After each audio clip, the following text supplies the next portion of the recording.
Chit for Chit Comedy Channel. Comedy news from Narada.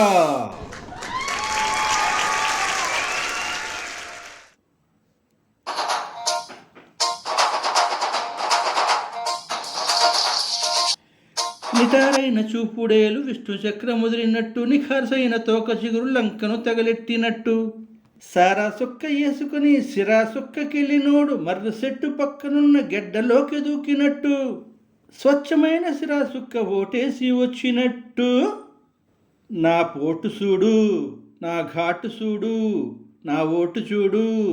Vote ఓటు ఓటు కత్తిఘాటులాగా చుక్కవేటు, ఓటు ఓటు ఓటు కత్తిఘాటులాగా చుక్కవేటు.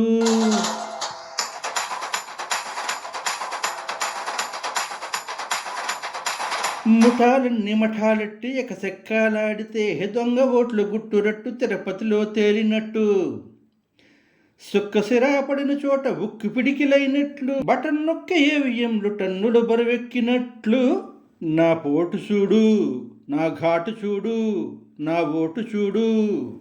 ఓటు ఓటు ఓటు కత్తిఘాటులాగా చుక్కవేటు, ఓటు ఓటు ఓటు కత్తిఘాటులాగా చుక్కవేటు.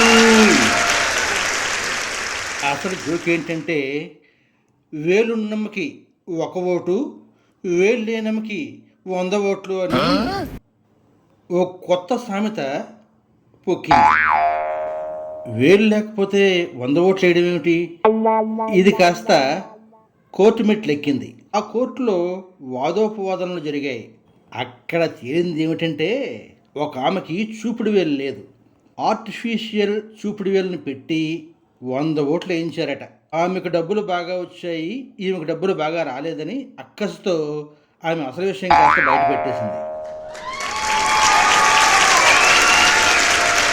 ఈ వీడియో మీకు నచ్చితే లైక్ చేయండి, షేర్ చేయండి, సబ్స్క్రైబ్ చేయండి.